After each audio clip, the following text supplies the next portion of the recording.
Hey guys, and welcome back to my YouTube channel. Today we have got a bit of a sit down chat situation. We are doing a fitness Q&A.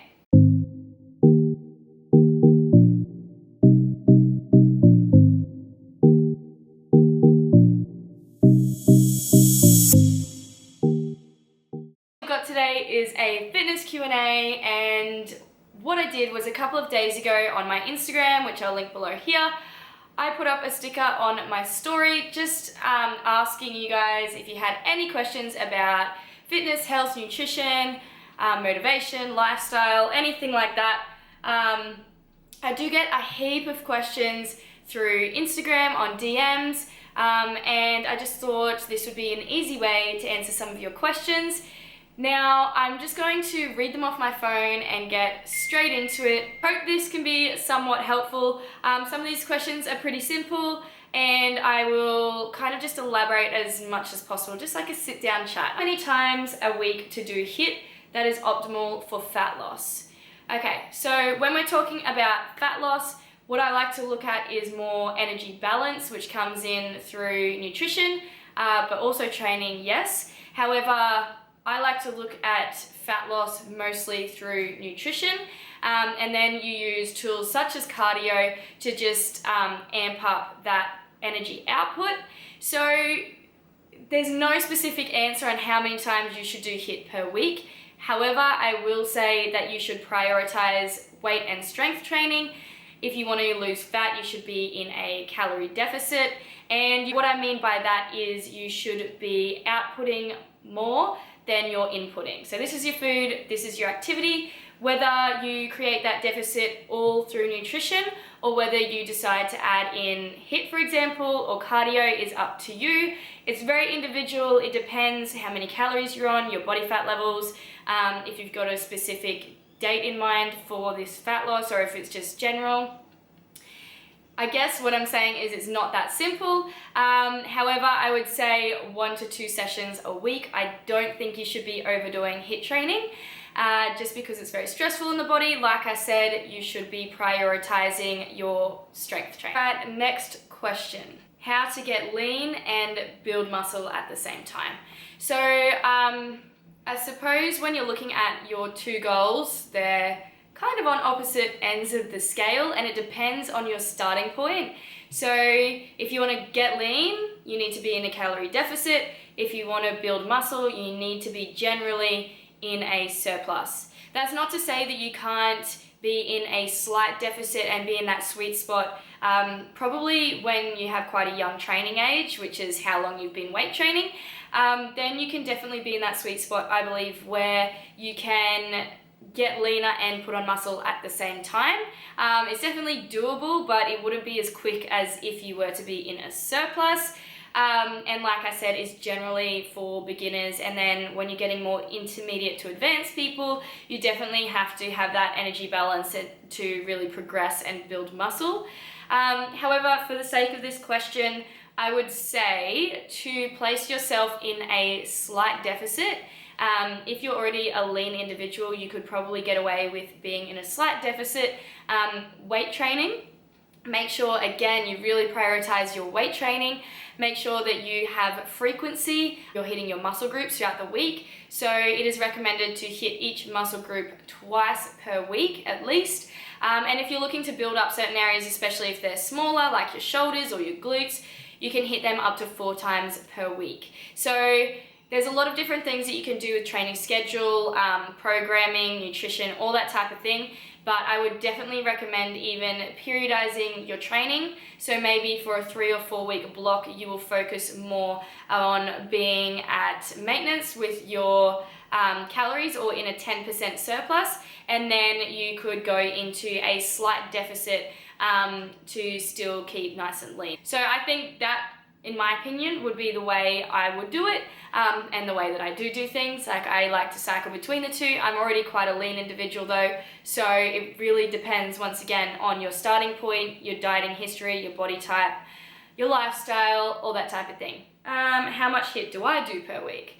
So I'm a classic ectomorph body type, which means that it is very hard for me to build muscle mass and to maintain it. Ensure that I'm not going crazy with the HIIT. Again, my knees as well, but personally, I like to do 1 to 2 HIIT sessions per week. I love weight training, but I love being cardiovascularly fit as well. I do like to periodize that as well. It's something that I enjoy, and I think it's really important for you to enjoy your workouts. I don't enjoy it while I'm doing it, but I definitely enjoy the feeling after, the endorphin rush, everything like that. So I do HIIT 1 to 2 times per week. What is the best way to tone up and show off the muscle that you've built? Tips.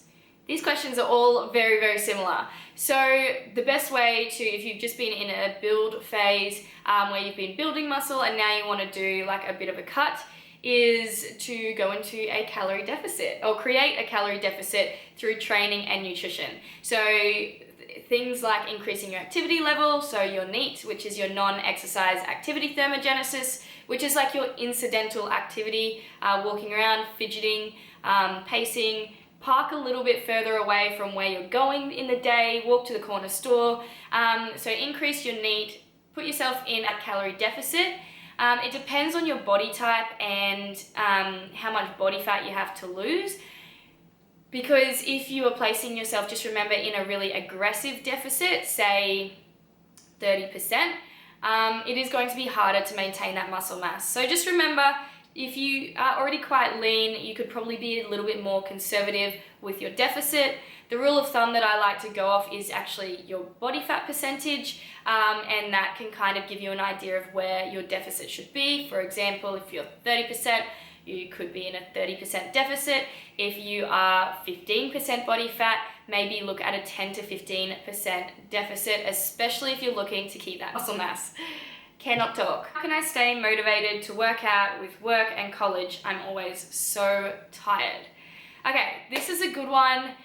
Motivation is hard. No one has said it's easy.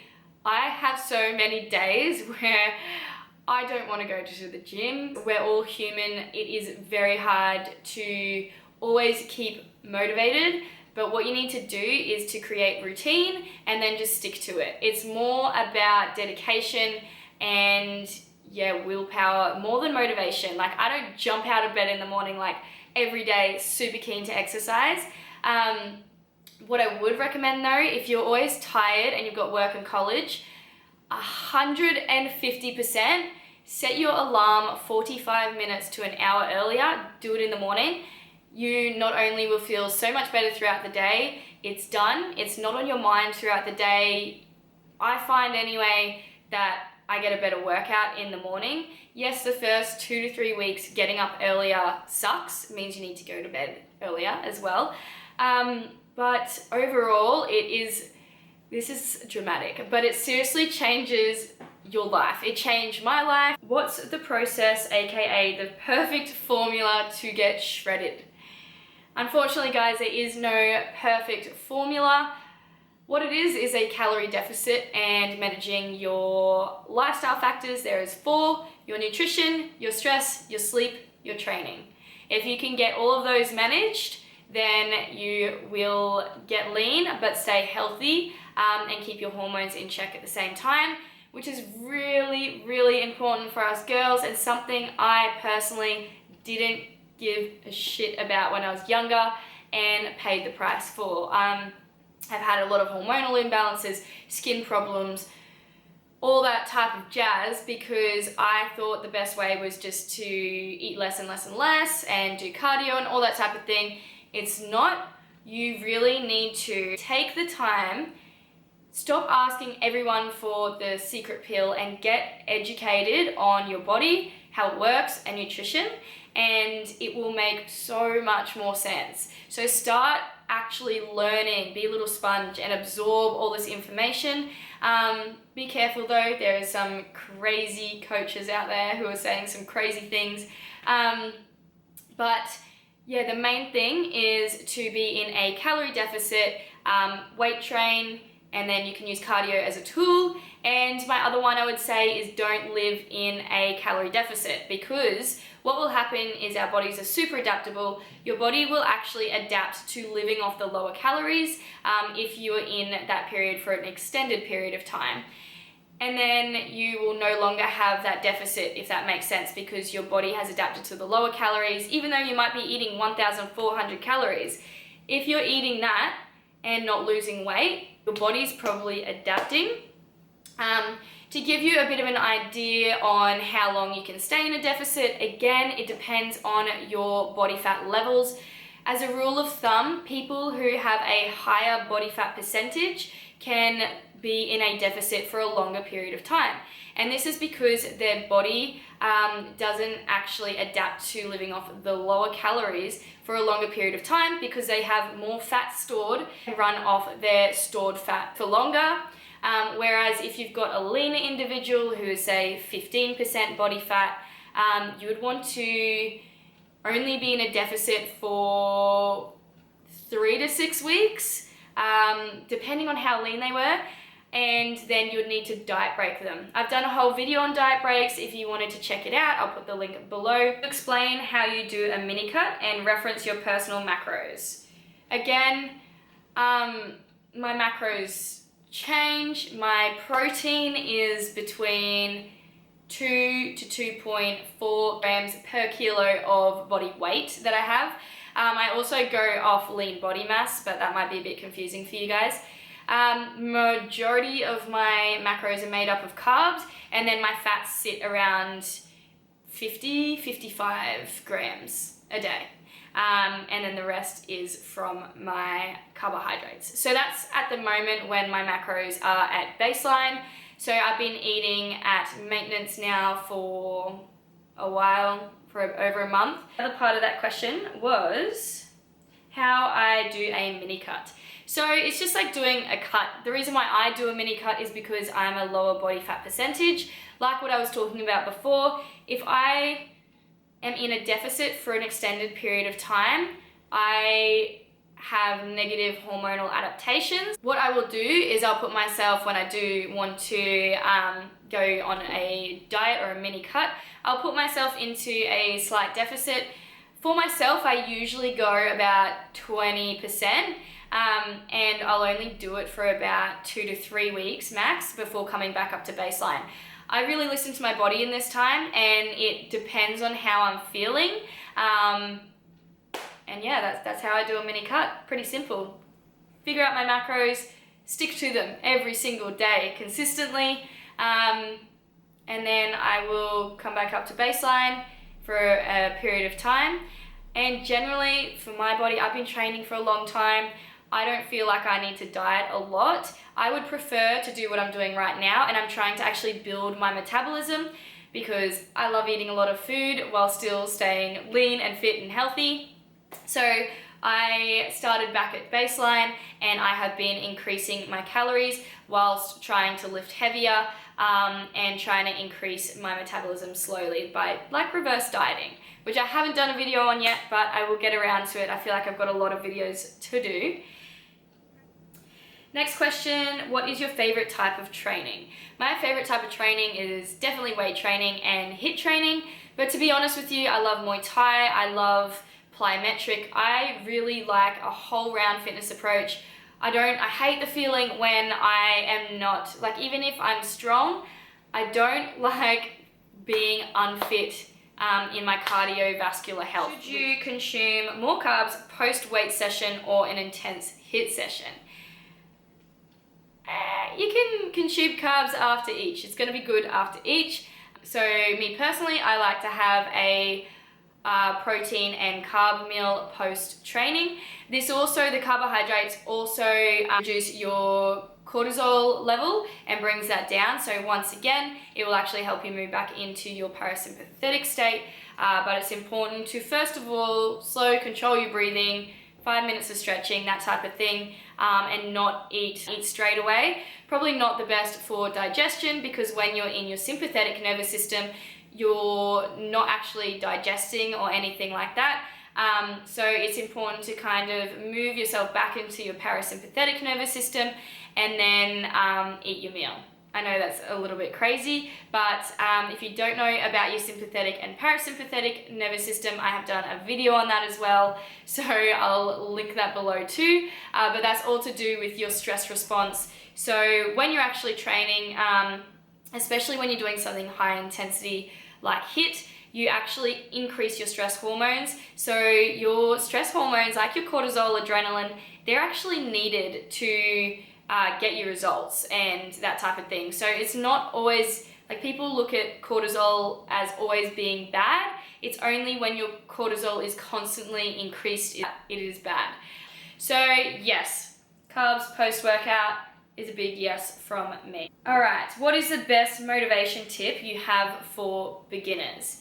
Again, I think that everyone's motivation is going to be different, but I think it's really important to set a goal. And for me, I'm really goal driven. My number one tip is to find something that you enjoy, or to get a workout buddy or someone to keep you accountable, whether that be a coach. Getting a PT is seriously going to help you so much, because not only are they your accountability buddy, but they're gonna rock up to every session to meet you there, keep you on track, and you're gonna learn a lot. But other than that, I would say motivation, yeah, get a friend, just make it part of your routine, be strict with yourself, especially for the first few weeks. And then once you feel like you're in routine, you'll start getting better and better at whatever it is that you're doing in the gym, or whatever form of exercise that you're doing. And when you actually, I have a lot of clients come to me and say that they don't enjoy it, but then once they start getting better at whatever it is that we're doing, they start to enjoy it, because we enjoy things that we're good at. It's just how it goes. So once you start like hitting goals, write them down like little weekly goals. Each week you can hit that goal, you feel really, really accomplished, proud of yourself, and then you know that you can hit it, and then you smash out another goal. So it is really important to goal set, I think, and don't just go in there and be all like willy-nilly about it, because you'll be motivated for a little while, but motivation does come and go. Next question, what does 1 week of workouts look for you? Legs and abs on Monday, chest on Tuesday, etc. Okay, so this is my workout split. So it changes a little bit, but with a workout split, here's a little bit of information. So my personal workout split at the moment looks a little like this. I have got lower body on Monday, upper body on Tuesday. Wednesday is a half an hour HIIT class, as well as like an accessories day. And then I have lower body again on Thursday, upper body on Friday, and Saturday is a HIIT class as well as another accessory. So if I'm trying to bring up my shoulders, my glutes, like they will be my accessory days, or I'll do like a bit of a mixture of things on the days that I do like the 30-minute HIIT class. So that's what I'm doing at the moment. I like splitting my workouts into upper and lower at the moment, but it is going to change, so I'm going to leave it at that for now. I have spoken about this a little bit, but that's what I'm doing. To give you a bit of insight, if you are a beginner and new to the gym, I recommend is to do 3 to 4 full body workouts in your week. So 3 to 4 full body workouts. That means that the frequency that you're hitting your body parts is quite high, because when you are a beginner, your body, you're probably not doing as heavy of weights, and your body can actually have more frequency in that regard. You're doing full body too, so it's more like compound moves. When you move into being an intermediate, that's where you can start splitting your week into upper and lower body splits. So you can split it all the way through. And then as you get more and more advanced, you might have like posterior push-pull, like that type of thing. There's a lot of different splits that you can do. However, I will say you should be training each body part at least twice a week, because if you just do legs once a week and then it's a whole week until you get back there, you are not going to grow that body part. So just remember, you must hit everything, or yeah, twice a week. So little fun tip. I'm going to leave it at that, but I'll do more videos on this. I'm not going to get through these all. I'm probably going to have to wrap it up soon. Are some of your favorite people to learn from? shout out to Coach Mark Carroll. I have done a lot of Clean Health Fitness Institute courses. They're amazing. Coach Mark Carroll, if you aren't following him, give him a follow. I learned so much from this guy. I love his approach to training, nutrition, and to training females, our hormones, everything like that. So he's definitely up there. I also really like Layne Norton. They're probably the two that I go to. I have another course coming up with Mark very soon, which I'm super excited about. Go give them both a follow. You can also watch Layne Norton's YouTube videos. I like them. Yeah, they're probably my two favorites. I've been training for nearly a year, and although I've seen a lot of progress, I thought I would probably see more. I count my calories, but I just hold so much weight in my abs. Any tips for people who can't lose weight from their abdomen? I'm already in a calorie deficit. So there is so many different aspects that this could be going to. So I'm going to actually contact this person. However, we have two types of fat. We have beta fat stores, and then we have alpha. So your beta fat stores are the ones that you'll easily lose weight from, even just from dieting, like good nutrition. And then you've got your alpha cells, which is your stubborn fat. For females, it's generally on the thighs and like the bum region on the legs. And for males, it's usually like lower back and belly, but I do find that females can have that lower belly as well. So that's just where our stubborn fat is, and it just is going to take you getting to a low body fat percentage to be able to really bring that area in. So abs really are made in the kitchen. It's all nutrition. You can't spot reduce. You just have to lose weight from all over. If you're already in a calorie deficit, maybe she's not actually in a deficit. Maybe she thinks she is, but she's not. Like, her metabolism might not be as high as she assumed or as she thought. So there's so many things that could be going on here. But what I would recommend is, again, nutrition, sleep, stress, training. Make sure that you're in a calorie deficit. Increase your steps. Go 10,000 for the first phase, 12,000, 14,000. Really get the body moving. Weight train, that's important, but your stress and your sleep are so important. And if you're not managing your stress and your sleep, your stress hormone can really impair your ability to actually lose fat. That's a whole nother topic. So you need to ensure that you're managing stress levels and also your sleep. You should be getting 7 to 8 hours at least of sleep per night. And if you're a really stressed out individual and you have trouble getting to sleep, carb backload, have your carbs of a nighttime, do a magnesium bath, get outside more, do more walking outside in the fresh air. There's a lot of different tips. I've done a managing stress video. Check it out. Next question. What is your best advice to get flat stomach and abs? Calorie deficit. Yeah, sort out your nutrition, your stress, your training, your sleep. It all comes back to those things. And I will make this the very last one because I've been talking for so long, but how do you get out of a rut and get motivated to get back into the gym? This happened to me not that long ago. I've also got a video about me being in a rut because I've been training for many years. I go through waves of being really motivated, and I have been in quite a few ruts. But actually the way that I got out of my rut personally was because I stopped getting up early in the morning and going to the gym. I started sleeping in a bit more because my job had changed and I didn't need to be up that early. What I did was I started getting up early again at 5 a.m. and getting my workout first thing in the morning, and I actually changed up my training because I just wasn't enjoying it anymore. Yeah, find something that you enjoy doing, start mixing it up, go to training with a friend. Just maybe, change your outlook on things. Be a bit more flexible with your approach. but still keep in mind your goals. So it's just important to get moving, try new things. That's probably my number one piece of advice. Anyway guys, I'm gonna wrap that up here because it has been so long, but I hope you guys enjoyed, and my next video is gonna be me in Bali and not in this miserable weather. But my next video is going to be all about my fitness retreat or Bali, staying healthy and fit while I'm overseas, all that type of jazz. I hope this video has been somewhat helpful. If you liked it, please give it a like, comment below any video suggestions, any other questions that you might have, and I'll see you guys in my next video. You be my fire.